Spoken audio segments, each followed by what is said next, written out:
வந்துங்க நான் உண்மையாலுமே சொல்கிறேன். நீங்கள் என்னடா நான் எல்லா கேள்விக்கும் இப்படியே பதில் சொல்கிறேன்னு நீங்கள் நினைக்கக்கூடாது. உண்மையாலுமே இது நாம் மனசில் ஒரு முடிவை வச்சுட்டு அதை பார்க்குறங்காட்டி தான் அப்படி தெரியுது. இப்போ சாம்சங் தொழிலாளர் போராட்டம் நடந்துச்சு. சிபிஎம் தலைவர் சவுந்தரராஜன் அவர்கள் பேசியதை நம்ம எல்லாரும் பார்த்தோம். ஏன் நமக்கு அந்த கூட்டணி உடைய போகுதுன்னு தோணவே இல்லை? எவ்வளோ காட்டமான விமர்சனங்களை வச்சாரு நீங்கள் யோசிச்சு பாருங்க.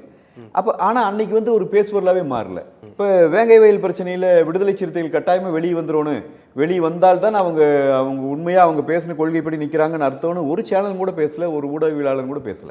ஆனால் இப்போ திடீர்னு அண்ணாமலை ஏதோ சாப்பிட்டு அண்ணாமலை பேச நான் கேட்கவே இல்லை. ஆனால் ஊடகவியலாளர் கேட்டு வந்துட்டு சாஃப்டாக பேசுகிறாரு, சாஃப்ட் டோனில் அது பேசிட்டு போகிறாரு. ஒரு அரசியல் தலைவர் அவருடைய கட்சி சார்ந்து அவர் எப்படி பேசணுமோ அவர் எப்படி பேசுவார்.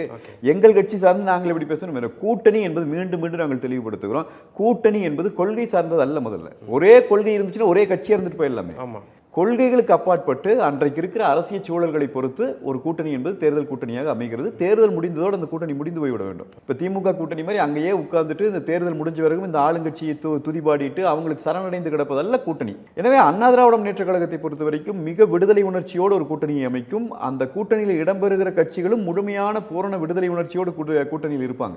எந்த விதமான ஒரு அடிமை சாசனம் எழுதி கொடுத்து கொண்டு போகிற கூட்டணி என்பது அதிமுக கிடையாது. அப்படி இருக்கிற போது நாங்கள் தெளிவாக சொல்லிட்டோம், இன்னொரு 6 மாதத்துக்குள்ள எங்களுடைய கூட்டணி என்னங்கிறத நாங்கள் வெளிப்படுத்துவோம். தேர்தல் நேரத்தில் அதை பார்க்கலான்னு எங்கள் பொதுச்செயலாளர் சொல்லிட்டேன். எனவே இப்போ மீதி இருக்கிறது இவங்க சொல்லிட்டு இருக்கிற கதையெல்லாம் இவருடைய யூகம் தான். அதில் எதுவும் உண்மை இல்லை. ஆச்சி பாதாம் ட்ரிங்க்.